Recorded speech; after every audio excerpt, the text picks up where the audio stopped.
గౌతమ్ని hospital నుంచి discharge చేసి ఇంటికి తీసుకొస్తారు. ఎదురుగా రాజు వచ్చి, బాబు మీకు యాక్సిడెంట్ జరిగింది అని చెప్పగానే నా మనసు తల్లడిల్లిపోయింది. మిమ్మల్ని ఇలా చూస్తుంటే నాకు ఇప్పుడు మనసు కాస్త కుదుట పద్దట్టు అవుతుంది అని అంటుండగా భానుమతి, చాలేరా నీ స్వామి భక్తి, తగలయ్యా, ఫస్ట్ వాణ్ణి లోపలికి తీసుకెళ్దాం అని భానుమతి కసురుకోగానే అందరూ ముందుకు నడుస్తూ ఉంటారు. అప్పుడు సుభద్ర, ఆగు గౌతమ్ అని అంటూ, అహల్య హారతి తీసుకురామ్మా అని గట్టిగా కేక వేస్తుంది. దాంతో ఒక్కసారిగా అందరూ సుభద్ర వైపు తిరిగి, ఇంకెక్కడ అహల్య? గౌతమ్కి యాక్సిడెంట్ జరిగినప్పటి నుంచి ఎక్కడికో పారిపోయింది కదా, వీడికి సేవలు చేయాల్సి వస్తుందని అలా తప్పించుకున్నట్టుంది అని అతిథి అంటుంటే, కట్టుకున్న భార్యే కదా పక్కనుండకూడదా అని అనామిక అంటూ ఉంటుంది. అందరి అంచనాలని తలకిందులు చేస్తూ హారతి ప్లేట్తో బయటకు వస్తుంది అహల్య. దాంతో అహల్యని చూసి అందరూ షాక్ అవుతారు. ఇక గౌతమ్కి హారతి ఇవ్వబోతున్న అహల్యని, ఆగవే, నిన్నంతా ఎక్కడికి వెళ్ళావే, రాత్రి కూడా ఇంటికి రాలేదు, ఏం చేసి చచ్చావు అని భానుమతి తిడుతూ ఉండగా అతిథి, అవును నిన్నంతా తిని రాత్రంతా నిద్రపోయావా, ఇప్పుడే ఫ్రెష్గా లేచినట్టున్నావు అని అతిథి వెటకారం చేస్తూ ఉంటుంది. అతిథి వెటకారానికి గౌతమ్ బాధపడుతూ, ఆపండి ఇంకా, నాకు బాగా లేదని గుళ్ళో పూజలు చేసి రాత్రే జాగరణ చేసింది, నాకు నిన్న రాత్రే ఫోన్ చేసి చెప్పింది అని గౌతమ్ అంటూ ఉంటాడు. పైగా తను చేసిన సేవల వల్లే నేను కోలుకున్నాను అంటూ రాత్రంతా అహల్య తనని కాచుకొని ఉండడం, తనకి సేవలు చేయడం గుర్తు తెచ్చుకొని మనసారా అంటూ ఉంటాడు గౌతమ్. దాంతో కార్తిక్, సేవలు చేసింది నర్స్ కదా, అహల్యకి ఆ క్రెడిట్ ఇస్తున్నావేంటి, అహల్య చేసింది పూజలు కదా అని అంటూ ఉండగా, అదే దేవునికి సేవలు చేశాను కాబట్టే ఆయన కోలుకున్నారని ఆయన అభిప్రాయం అని అహల్య అంటూ ఉంటుంది. అవన్నీ నర్స్ చేసిన సేవల వల్ల, ఆ క్రెడిట్ నువ్వు తీసుకోకు అని అతిథి అంటూ ఉంటుంది. ఇక ఏమీ మాట్లాడలేక అహల్య సైలెంట్ అయిపోతుంది. గౌతమ్కి దిష్టి తీసి బొట్టు పెడుతుంది. ఇక పద గౌతమ్ అని భానుమతి అంటుండగా ఒక్క అడుగు వేస్తాడు గౌతమ్. కానీ నడవలేక కింద పడిపోతున్న గౌతమ్ కింద పడకుండా అహల్య చేయి పట్టుకొని ఆపేస్తుంది. ఒక్కసారిగా గౌతమ్ అహల్య వైపు చూస్తాడు. అహల్య తన చేతిలో ఉన్న దిష్టి పళ్ళాన్ని అనుకోకుండా అతిథి చేతిలో పెట్టేస్తుంది. చూసుకొని నడవండి, జాగ్రత్త అని గౌతమ్ని అహల్య అంటూ ఉండగా, నేను కింద పడకుండా ఉండడానికి మీరున్నారు కదండి నాకు సపోర్ట్గా, మీరే నన్ను ఇంట్లోకి తీసుకెళ్ళండి అని గౌతమ్ అడగగానే గౌతమ్ని జాగ్రత్తగా ఇంట్లోకి తీసుకెళ్తుంది అహల్య. ఇక జరిగిందంతా తలుచుకొని కోపంగా ఆ ఎర్ర నీళ్లు పారబోయడానికి వెళ్ళిపోతుంది అతిథి. భానుమతి కూడా కోపగించుకుంటుంది. ఇక హాస్పిటల్కి వెళ్ళిన అతిథి ఆలోచిస్తూ ఉంటుంది, అసలు నిన్న నైట్ గౌతమ్ పక్కన నేనుండాలి, అసలు సేవలు చేసిన ఆ నర్స్ ఎవరు అని అనుకొని గౌతమ్కి ఫోన్ చేస్తుంది అతిథి. ఎలా ఉన్నావు గౌతమ్, పెయిన్స్ తగ్గాయా అని అతిథి అడుగుతుండగా, ఇప్పుడు పర్లేదు అని అంటుంటాడు గౌతమ్. అవును, నిన్న రాత్రి నీ పక్కనున్న నర్స్ ఎవరు, నీకు సేవలు చేసిన నర్స్ ఎవరు అని అతిథి నిలదీస్తూ ఉంటుంది గౌతమ్ని. ఏమో నాకు తెలీదు అని అంటూ ఉంటాడు గౌతమ్. అలా కాదు, నీ పక్కనే ఉంది కదా, నీకు సేవలు చేసింది కదా, ఆ మాత్రం తెలీదా, తన పేరేంటి అని గుచ్చి నిలదీస్తూ ఉంటుంది అతిథి. అప్పుడు నిజంగా తన పేరు నాకు తెలీదు, అయినా నిన్న నేను కాన్షియస్లో లేను, నాకెలా తెలుస్తుంది, అయినా నీకేం కావాలి, నీ మనసులో ఏముంది అని అంటూ ఉండగా, నిన్న నీ పక్కన ఉండాల్సింది నేను, నన్ను కాకుండా తనను ఉంచుకున్నావు అని అతిథి అంటూ ఉండగా, నువ్వు నా పక్కనుంటే ప్రేమ పెళ్ళి అని నా మనసుని విసిగిస్తావని నేను నిన్ను పక్కనుండొద్దన్నానే తప్ప ఆ నర్స్ గురించి నాకెందుకు, నాకేం తెలీదు అని అంటూ కోపంగా కాల్ కట్ చేస్తాడు గౌతమ్.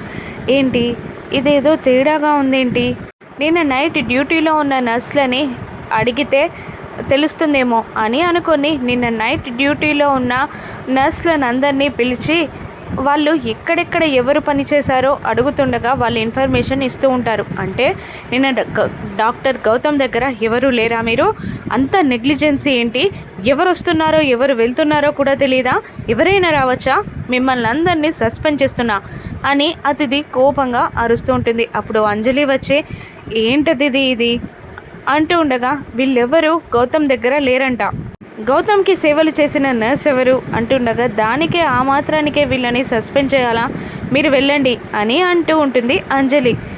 ఏంటి పేషెంట్లా థింక్ చేస్తున్నావు నువ్వు, నీకేమైనా పిచ్చి పట్టిందా అని అంజలి అతిథిని నిలదీస్తుండగా, అవును నాకు పిచ్చే పట్టింది, గౌతమ్ పిచ్చి పట్టింది అని అంటూ, నేను పేషెంట్ లాగానే ఆలోచిస్తా అని అంటూ, అవును సీసీటీవీ ఫుటేజ్ చూడమన్నాను కదా చూసావా అని అతిథి అడుగుతుండగా, చూశాను కానీ మాస్క్ ఉంది, తనని కనిపెట్టలేకపోయాం, ఎంట్రీలో కూడా తను రావడం వెళ్ళడం ఏదీ లేదు, నైట్ గౌతమ్ పక్కకు మాత్రమే నిలబడి సేవలు చేసింది, తను డిశ్చార్జ్ అవ్వగానే వెళ్ళిపోయింది అని అంజలి చెప్పగానే, లేదు తనెవరో నేను తెలుసుకొని తీరుతా అని ఛాలెంజ్ చేసినట్టు మాట్లాడుతూ ఉంటుంది అతిథి. దీనికి నిజంగా పిచ్చి పట్టింది, గౌతమ్ కోలుకున్నాడు కదా ఇంకేంటి అని అంజలి అనుకుంటూ అక్కడి నుండి వెళ్ళిపోతుంది. ఇక అహల్య జ్యూస్ తీసుకురాగా గౌతమ్ తాగుతాడు.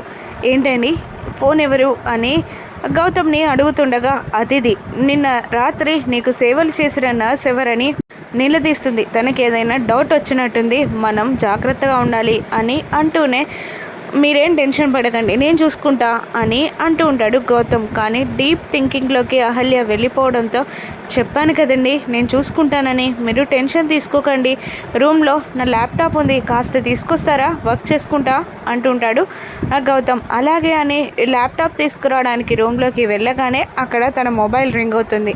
ఇక ఫోన్ లిఫ్ట్ చేసి, ఏంటండి అని అహల్య కోపంగా మాట్లాడుతుండగా, ఏంటి గౌతమ్ బాగానే ఉన్నాడా, నిన్న జస్ట్ మిస్, లేదంటే ఈరోజు వాడి ఫోటోకి దండపడేది అని అంటుండగా, ఏం మాట్లాడుతున్నారు మీరు, ఆయనకి ఏదైనా జరిగితే నేను ఊరుకోను, అసలు ఈ కుటుంబానికి ఆయనకి ఏది కానంత వరకే నేను అణిగి మెనుగుంటాను, లేకపోతే నేను ఊరుకోను అని అంటూ ఉంటుంది అహల్య.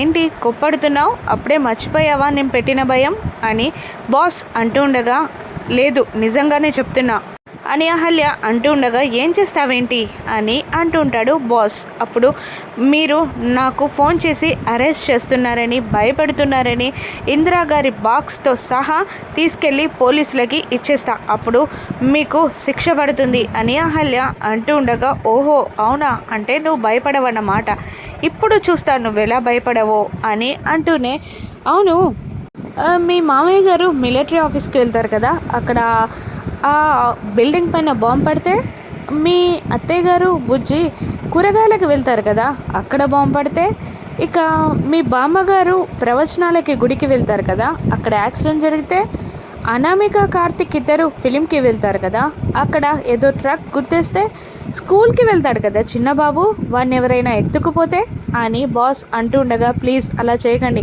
నా కుటుంబం జోలికి రావద్దు అని అహల్య భయపడుతూ ఉంటుంది. ఏమైంది, అప్పుడే నీ ధైర్యం చచ్చిపోయిందా, ఇంత దాకా బెదిరించావు కదా అని బాస్ అంటూ, నువ్వు నాకు భయపడినంత వరకే వాళ్ళు సేఫ్ అని అంటూ ఉంటాడు బాస్.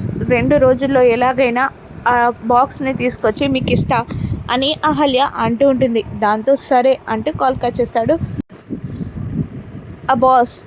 ఇక రాత్రి డిన్నర్ టైంలో గౌతమ్ రాలేదేంటి, భోజనం తీసుకెళ్లారా అని రాజుని అర్జున్ అడుగుతుండగా, లేదు బాబు గౌతమ్ బాబాయ్ కిందికి దిగొస్తానన్నాడు అంటూ ఉంటాడు రాజు. నేను వెళ్ళి గౌతమ్ని తీసుకొస్తాను అని అతిథి అంటూ ఉండగా, లేదు లేదు అహల్య అమ్మగారు తీసుకురావడానికి వెళ్ళారు అని రాజు అంటూ ఉంటాడు. అహల్య భుజంపై చెయ్యి వేసి జాగ్రత్తగా వస్తున్న గౌతమ్ని చూసి కుళ్ళుకుంటూ ఉంటుంది అతిథి ఆ జంటని చూసి.